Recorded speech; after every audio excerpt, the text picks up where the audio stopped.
अस्सलाम वालेकुम। प्रोग्राम आईना के साथ ताहिर अहमद भट्टी आपकी खिदमत में हाजिर है। आज एक ख़बर है जो 2-3 दिन पहले की है, मगर डॉन न्यूज़ ने भी उसको रिपोर्ट किया है और उसकी पहले आपको डिटेल अर्ज़ कर लूँ, क्योंकि वो सारी तफासील जो हैं वो सेल्फ़ एक्सप्लेनेटरी हैं, वो अपनी वजाहत ख़ुद कर रही हैं। और उसके बाद अगर कुछ वक्त बचता है तो उसमें ये भी गुजारिश कर देंगे कि ये वो मसाइल और इश्यूज़ का, हकीकी इश्यूज़ का पेंडोरा बॉक्स है जो कभी इधर से खुल रहा है, कभी उधर से खुल रहा है, कभी यहाँ नज़र आ रहे हैं नंग, कभी वहाँ से ज़ाहिर हो रहे हैं। और वो जो एक बेलिबासी की कैफियत है वो अब एक अमूमी शक्ल इख्तियार करती चली जा रही है। तो पहले हम उसको देख लेते हैं, फिर उसके बाद मज़ीद बात हो सकती है उसके ऊपर।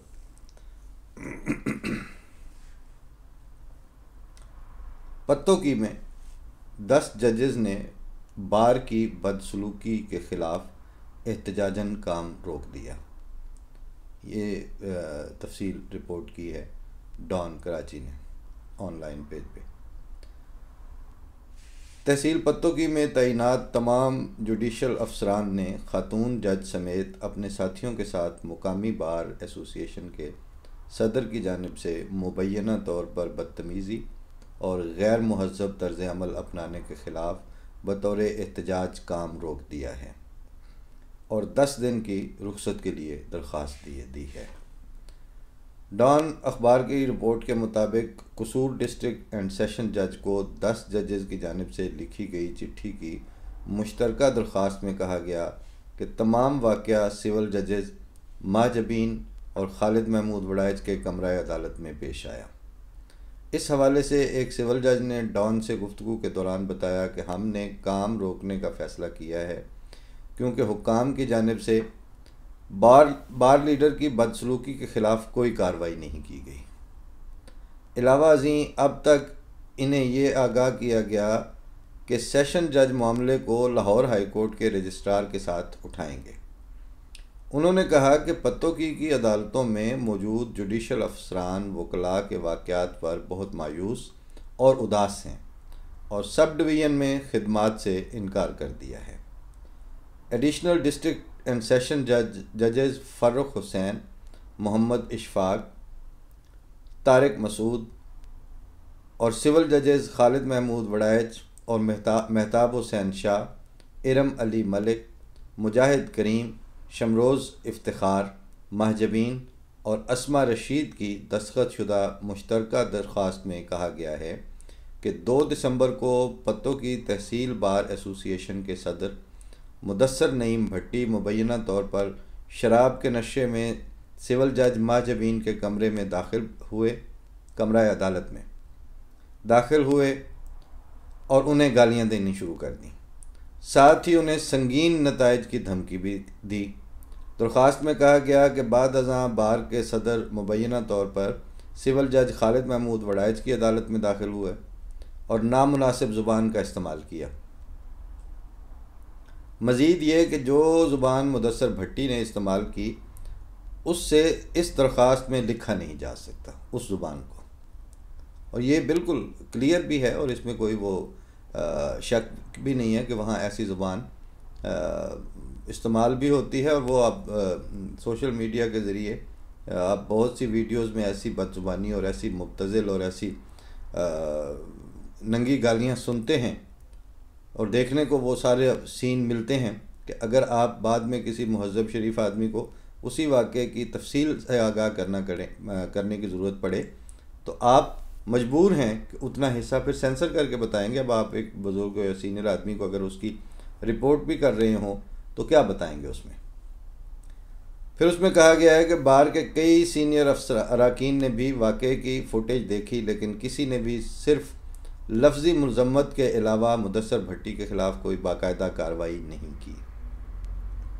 जजेस की जानिब से कहा गया कि यहाँ इस बात का ज़िक्र करना भी गलत नहीं होगा कि जुडिशल अफसरान की तज़लील का ये कोई पहला वाक़या नहीं है, बल्कि हकीकत ये है कि पत्तोकी में काम करने वाले जुडिशल अफसरान को हर रोज़ इसी तरह की सूरत हाल का सामना करना पड़ता है। मज़कूरा जजेस की जानिब से 5 से 15 दिसंबर तक 10 रोज़ की छुट्टी की दरख्वास्त की गई। वाज़ेह रहे कि हाल ही में कुछ जुडिशल अफसरान, जिनमें पंजाब में काम करने वाली कुछ ख़वातीन भी शामिल थीं, उन्होंने वकला की बदसलूकी के वाक़यात के ख़िलाफ़ हुकाम को शिकायत दी थीं और इन जराइम के मुर्तकब अफराद के ख़िलाफ़ कार्रवाई न होने की निशानदेही भी की थी। गुज़श्ता माह एडिशनल सेशन डिस्ट्रिक्ट जज फ़तेह जंग अटक डॉक्टर साजिदा अहमद ने चीफ़ जस्टिस पाकिस्तान और chief justice Lahore high court को एक खुला ख़त लिखा और कहा था कि ये उनके लिए बेहतर होता कि वो अदलिया में आने की बजाय अपने गांव में मवेशी चरा लेतीं, जहां हर रोज़ उन्हें नाम नहाद वकला की जानिब से बदतमीज़ी और हमलों का सामना करना पड़ता है। उन्होंने अपने ख़त में यहाँ तक कहा था कि अगर इस्लाम ने ख़ुदकुशी से मना नहीं किया होता तो सुप्रीम कोर्ट की इमारत के सामने ख़ुद अपनी ज़िंदगी ले लेती, क्योंकि बतौर जज उन्हें और उनकी साथियों को हर रोज़ ना ख़त्म होने वाली गालियाँ, हरासानी और बदतमीज़ी का सामना करना पड़ता है। खातून जज ने अफसोस का इजहार किया था कि डिस्ट्रिक्ट जजेस की रोज़ाना होने वाली इस तज़लील से तहफ़्फ़ुज़ के लिए सीनियर्स ने कुछ भी नहीं किया। अलावा अज़ीं एक सिविल जज सैयद जहांज़ेब बुखारी भी लाहौर बार एसोसिएशन के सेक्रेटरी मलिक सुल्तान और दीगर की जानिब से जिस्मानी तशद्दुद के ख़िलाफ़ उनकी शिकायत पर मुतल्लका हुकाम की जानिब से कार्रवाई न होने पर बतौर एहतजाज तवील छुट्टियों पर चले गए हैं। दरीं असना लाहौर हाई कोर्ट के रजिस्ट्रार मुश्ताक अहमद ओजला ने पंजाब में डिस्ट्रिक्ट एंड सेशन जजेस से कहा था कि वो गुज़श्ता 2 साल के दौरान इस तरह के वाक़यात का डेटा मुरतब करें और अगर इस पर भी कोई नताइज निकले हों तो वो भी साथ बयान किए जाएं। ये तफसील है जनाब उस ख़बर की जो एक मौकर अखबार ने वहाँ से अपने ऑनलाइन पेज पे जारी की, और इससे अंदाज़ा हो जाता है कि जिनकी ड्यूटी ये थी कि वो कानून के नफाज के लिए कानून दानी और फिर कानून के मुख्तलिफ आस्पेक्ट्स को खोल के वजाहत के साथ निथार कर अदालत के सामने पेश करके उन लोगों को जो लाकानूनियत के ख़ुद मुर्तकब हुए सज़ा दिलवाएं या जिनके ख़िलाफ़ लाकानूनियत का इर्तकाब किया गया उनकी दादरसी का ज़रिया बने। ये है असल रोल वकला का। और ये वकला यानी जिनकी आज जो गद्दी है वो संभालने वाले ये इस कैरेक्टर के लोग आ चुके हैं। हरचंद के अभी भी सारे उस तरह से नहीं हैं, ये पता है, हमारे इल्म में भी है, ज़ाती तौर पर भी। लेकिन मसला ये है कि किसी इदारे में या किसी तबके में अगर एक ख़ास तरह के वाक़यात एक तसलसल के साथ रूनुमा होना शुरू हो जाएं और फिर उनको पूछने वाला कोई ना हो और उसके ऊपर जो शर्मिंदगी और जो नदामत और जो एहसास तज़लील उस तबके को महसूस करना चाहिए और फिर उस एहसास के नतीजे में जिस किस्म के रद्द-ए-अमल का, जिस तरह के इक़दामात का उनके क्वार्टर से, उनके हल्काए असर से इजहार आना चाहिए, जब वो भी नहीं मिल रहा हो तो पता ये चलता है कि the society is happily married with this nonsense. और ये बात ख़बर बनती है, वाक़या ख़बर नहीं होता अपनी ज़ात में।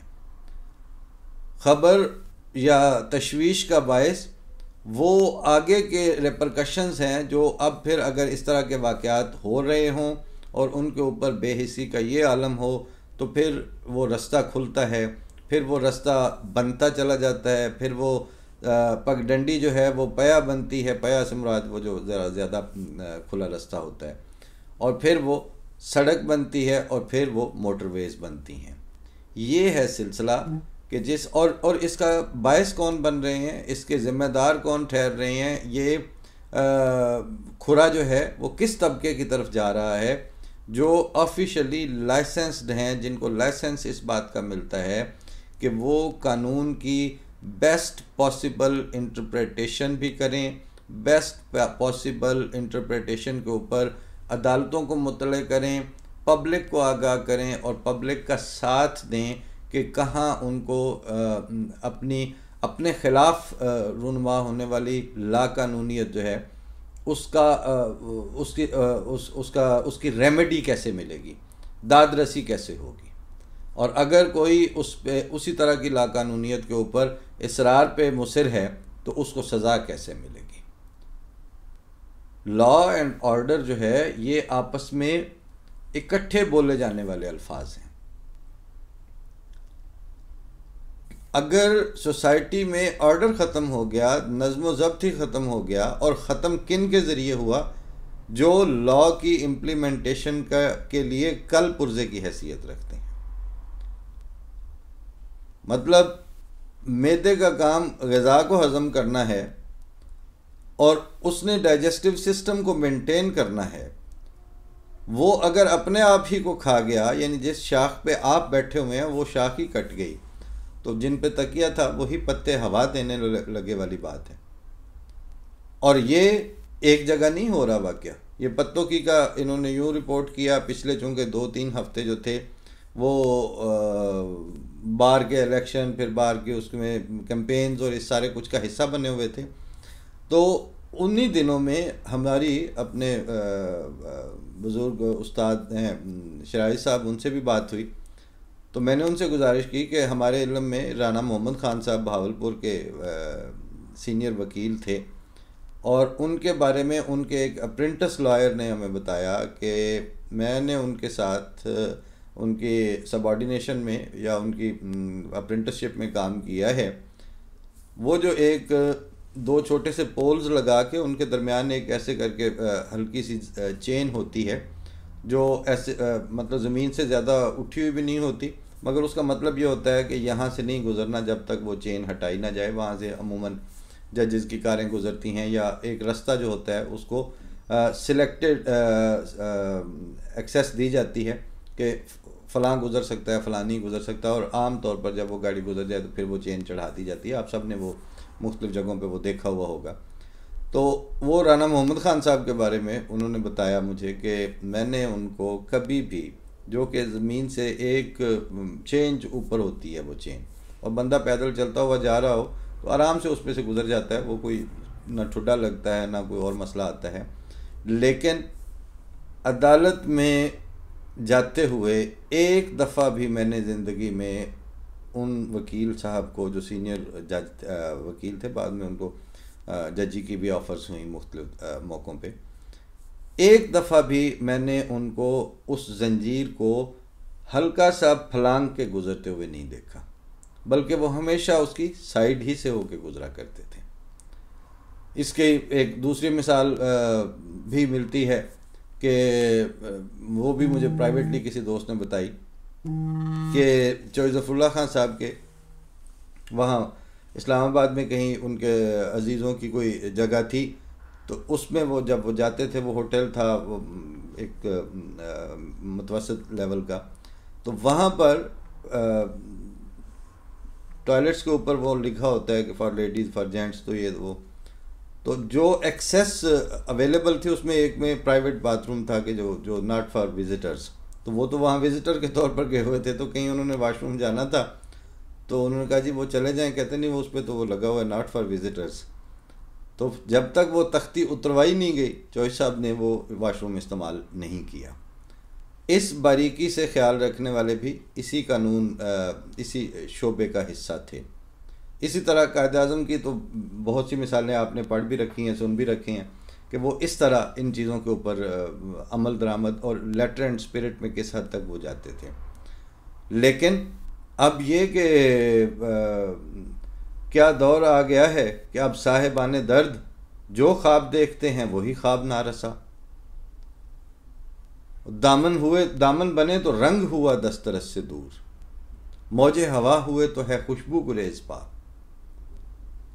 अभी इलेक्शन जीतने के बाद बाहर का तो किसी जगह की वीडियो आई और वो अंधाधुंध फायरिंग कर रहे थे, मतलब वो देख के ये लगता था कि ये इलेक्शन नहीं है, ये इनके हाँ किसी कबायली इलाके में कोई शादी हो रही है। और जाहिर है कि अगर आप खुश हो भी गए हैं तो खुशी का आप जीत गए, ठीक है। हार और जीत दोनों के एक मैनरिज्म्स हैं, माकूल और बावकार मुआशरों और अफराद की नज़र में खुशी भी अपनी हद से बाहर नहीं जानी चाहिए, और गम का वावेला भी जो है वो भी गैर इंसानी सतह पर नहीं उतरना चाहिए। लेकिन इस दफ़ा जब बाहर के इलेक्शन में जो पार्टियां जीती तो उनमें से बाज़ जगह से वो तर्ज अमल देखने को भी आया, वो सोशल मीडिया पे भी वायरल हुआ, वो लोगों ने देखा भी। और वो इस तरह समझ नहीं आ रही थी कि जैसे कोई एक चंगेज़ खां है, उसने फतह कर लिया है कोई इलाका, और वो मतलब अंधाधुंध फायरिंग किए जा रहे हैं, पिस्टल क्लाशनकोवें, ये सारा कुछ। मुझे फिर याद आया कि वो हमारे दोस्त ही हैं मुख्तार साहब, उनका एक दफ़ा लाइसेंस बन गया, तो अब वो जब लाइसेंस बनने के बाद उस पर असला उन्होंने वो चढ़वाया, तो वो सरगोदा से कहीं उनको पसंद आई वो गन, वो अच्छे लोग थे असला डीलर वाले भी। बार बात होती रही तो मैंने कहा वहाँ हाँ उनके पास मैंने देखी तो है, वो अच्छा है। तो कहते हैं अच्छा फिर ये मेरा, खैर हम एक दफ़्तर में काम भी करते थे, ये भी था कि कोई मतलब है कि एक कमरे में मैं बैठता था, दूसरे में मुख्तार साहब बैठते थे। तो उन्होंने मुझे ऐसे ही कहा कि अच्छा आप तो जा ही रहे हैं तो आपने सरगोदा से गुज़र के आना है, तो ये जाती दफ़ा मेरा लाइसेंस उनको देते जाइए, और जब उसके ऊपर इंदराज हो जाए तो वापसी पे वो लाइसेंस और गन उठा के तो ले आए। अब जाती दफ़ा मैंने तो वो दे तो दिया, वो पूछा उनसे, उन्होंने कहा जी हाँ हमने इंदराज करवा दिया, उसके ऊपर वो जो स्टैंप वगैरह होती है असले का नंबर वो लग गया। अब फिर वापसी पे कौन ले, उन्होंने एक तसाहल के अंदाज में उन्होंने कहा यार मैं कितने जावांगा तो ले आवांगा, तो तुसी आ ही रहे हो तो रख ही लिया नाल गड्डी च। तो मैंने वहाँ से जो बस लेनी थी, तो अब उसका तरीक़ेकार देख लें कि वो वहाँ से उनका लाइसेंस उठाया, उसके साथ वो लपेट के फिर उनको पता नहीं कितनी उसमें तहों में डाल के, फिर वो एक हम गंदम ले जाया करते थे थोड़ी सी जो पिसवाने के लिए चक्की आटा के तौर पर, उस बोरी के अंदर वो डाला, फिर वो बोरी जो है वो बस पे लेके किस तरह मतलब वहाँ पहुँचे। और अब धड़का लगा हुआ है कि जो जगह जगह पुलिस खड़ी होती है, मतलब नाके और ये वो, उनको उनका ख्याल है हमारी इस बोरी पे ही जाना है, और बोरी पे हालांकि वो लाइसेंस याफ्ता इंदराज दर्ज हुआ पिस्टल, और वो इस तरह उनको मैंने कहा जनाब आप वहाँ पे आगे आ जाएं, तो वो आए हुए थे गाड़ी पे। तो वो जो था 2.5-3 घंटे का सफ़र था हमारे लिए, वो भी जान को आया हुआ था। और यहाँ किसका असला है, कौन है उसका वाली वारिस, कौन उसकी फायरिंग कर रहा है, और बार के अंदर बार के अहाते में से जो गैर मुतल्लिका लोग हैं वो भी साथ सपोर्टर आए हुए हैं। बहरहाल अब उनको नहीं एहसास, तो उसका एहसास बातों से कौन दिलाए और किस तरह उनको आ सकेगा। लेकिन अब ये दो छोटी छोटी जो सिचुएशंस थी वो इसलिए बयान की थी कि आप तो निकले हुए हैं कि जी वो जो पीडीएम ने जलसे करने हैं, फिर उसके बाद इमरान खान की हुकूमत चली जाएगी, फिर फ़ौज की सिलेक्शन बंद हो जाएगी, फिर फ़लाने ऐसे कर देंगे। ये सारा कुछ आप फ़र्ज़ किया, एक फ़र्ज़ मुहाल के तौर पर आप 6 हफ़्तों में ये कर लेते हैं, उसके बाद करने वाले तो ये काम हैं। फिर उसके बाद आपको हुकूमत मिल जाए, इमरान की हुकूमत घर चली जाए, उसके बाद भी ये काम करने वाले हैं या नहीं हैं। लेकिन मसला क्या है कि जिस तरह आपने वो जो यही मसला होता है, जो क्लोनिंग वाला जो धड़ा आप पैदा करेंगे, अगर जानदारों में साइंसदान क्लोनिंग करके ख़ास नौइयत के जानवर पैदा कर लें जिनके जेनेटिक सिंक्रोनाइजेशन उस तरह से नहीं होती, उनके जीन्स उस तरह कुदरत की ट्यूनिंग के मुताबिक और कुदरत की ने जहाँ उनको फ़िट किया होता है फितरत ने, उसके साथ साथ उनके मैचिंग ना हुई हो, तो वो जानवर कल को उनको नथ मारनी, उनको संभालना, उनको वो उस जानदार के तौर पर काबू में रखना जो भेड़ बकरी वो थे, वो मुमकिन नहीं रहता। इसी तरह से आपने एक क्लोनिंग वाली मुलायत पैदा की, वो आपके गले को आ रही है। आपने क्लोनिंग करके ये वकला तहरीकें और वकला, इनका क्या काम था, लेकिन अब आपने उसको रखा ना आगे। और जुडिशरी खुद, अब ये ख़त जो लिखे जा रहे हैं और जो छप रहे हैं कि जी 2-2 साल से वो वाक़यात इस तरह के, उनका डाटा इकट्ठा करें। और अदालतों में खुद पेंडिंग केसेस की तादाद लाखों में है, आला अदलिया में और अदालत उज़्मा में। तो अब जो वसाइल हैं वो इंसानों को जस्टिस डिसेमिनेट करने पर इस्तेमाल होने थे ना। जो वसाइल थे वो इंसानों को रास्ते का हक, यानी कि उनको सड़क मिल जाए कि वो किधर जा रहे हैं, वहाँ उनको सड़क अवेलेबल हो, वो तो अवेलेबल नहीं है। 2 सड़कें तो मेरे 3 इल्म में हैं कि जिन पे जाते हुए अब वो कारों की स्पीड इतनी कम होती है कि पैदल चलते हुए भी उनको लूट लेते हैं। और 1-2 वाक़यात मुअय्यन मेरे इल्म में भी आए हैं। मगर वो सड़क बनाने के लिए तो कोई किसी के पास बजट नहीं है, और बजट किसी के पास क्या होना है, वहाँ तरतीब कोई नहीं बची, तरजीह का कोई निज़ाम नहीं बचा। इस बदनज़मी और इस बदहाली के होते हुए आप हर रोज़ दिन में पता नहीं कितनी दफ़ा एक उसको इस्लाम का किला बनाते हैं, दूसरा वहाँ पे हुकूक आप कहते हैं हम लंदन और पेरिस जैसे दे देंगे, इंसाफ और तालीम जो है वो आप पता नहीं क्या निसाब एक कर देंगे। आप असल में कुछ भी नहीं कर रहे। आपको तो सच्ची बात को फेस करना नहीं आता। आप हक़ाइक़ की आंखों में आंखें डालने की अहलियत खो चुके हैं। आपकी जो लश-पश वाली बगियां हैं वो अब डिसमेंबर हो रही हैं। घोड़ा कहीं है, आपके टांगे कहीं हैं। पिछले प्रोग्राम में मैंने कहा था कि आपकी माल रोड से अब ये जो टोर टप्पे वाली बगियां हैं ये अब एक एक करके हटती जा रही हैं। जो भी हुकूमत हो, जो भी सिस्टम हो, जो भी साहिबान इक़्तिदार हों, ये तो सामने के मसाइल हैं, ये तो उनको करने पड़ेंगे, लेकिन इनको हाथ नहीं डाला जा सकता। इसलिए नहीं डाला जा सकता कि ये खुद खड़े किए हुए हैं, इसलिए नहीं डाला जा सकता कि इनसे ही आपने कल को तहरीकें चलवानी होती हैं।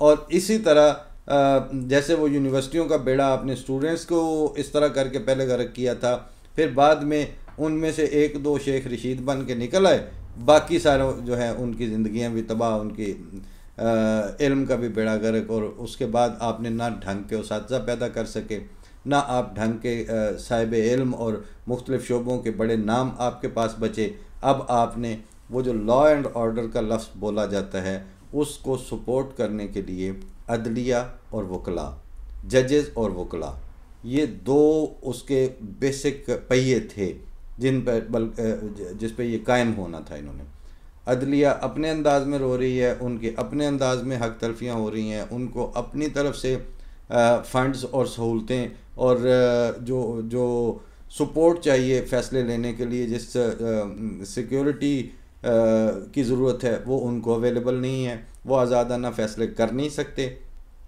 और ये किसी और मुसीबत में पड़े हुए हैं, ये धड़ाबंदी और अपने उसमें ये तबका पड़ गया है। और उसमें अब जो शरीफुन नफ्स वकला हैं वो अगर इनको पलट के कहें भी तो उनके साथ जो वो करते हैं उसकी अलग से वीडियो मशहूर हुई है, वो गालियाँ और बकवास के रे रब्दाना। ये हालत है भाई। और डान ने अपना फ़र्ज़ निभा दिया, लेकिन आप ये जो मीडियम पे बैठे होते हैं वहाँ पे आज हमारे साथ हैं जी एक फ़लाने वफाकी वज़ीर, आज हमारे साथ हैं जी फ़लाँ नून लीग के, आज हमारे साथ तहरीक इंसाफ के फ़लाने हैं। इन सारों को ले के वो जो कुकड़ लड़ाने वाले बैठते हैं, उन्होंने इस मसले को इस काबिल नहीं समझा। क्यों? कि उनकी नज़र में ये इशू ही नहीं है। तो जब कैंसर जैसी बीमारी को आप मामूली सर दर्द और ज़ुकाम समझ के बैठे रहेंगे तो फिर आपको वाकई पता उस दिन लगेगा जिस दिन आपके बस में कुछ भी नहीं रहेगा।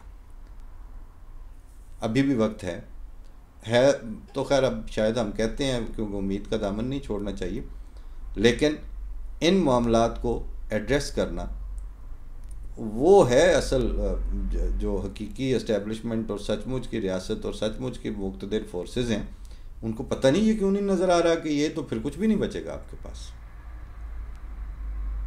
इस तरह। और अभी इसका वो हिस्सा जो है वो मैंने बयान नहीं किया कि जिनकी एक बेल जो है वो जेल में वो दिन गिन रहे होते हैं कि कल मेरी बेल हो जाएगी, परसों मेरी रोबकार आ जाएगी या उसी शाम। 10 दिन के लिए अगर जजेस ने काम छोड़ दिया तो वो तो उधर ही बैठे हुए ना। और वहाँ फिर जेलों में क्या है वो अलग कहानी है। और जेल का अपना निज़ाम और पुलिस की विक्टिमाइजेशन और जेल के दरमियान इनके जो सिलसिले हैं वो एक अलग कहानी है। मतलब मुसफ़ी ने कहा था, और मैं उसी पे इख्तिताम करता हूँ, कि मुसफ़ी हम तो ये समझे थे कि होगा कोई ज़ख्म, तेरे सीने में तो बहुत काम रफ़ू का निकला। ये है जनाब वहाँ पे कटा फटा और हर जगह से रिश्ता हुआ वजूद। अल्लाह ताला ही है जो फजल करे, लेकिन कम अज़ कम अब हम तो जो हमारे जहन में आता है कि इन इश्यूज़ पे बात करने की ज़रूरत है वो हम पेश कर देते हैं। बाकी हमने चूँकि ठट्ठेबाजियाँ नहीं करनी होती, लिहाजा पता नहीं किसी के लिए इसकी कोई अहमियत है या नहीं। हमारे लिए इन बातों की अहमियत है, इसलिए हमने गोश गुजार कर दी। फ़ी अमान अल्लाह। अस्सलाम वालेकुम व रहमतुल्लाह।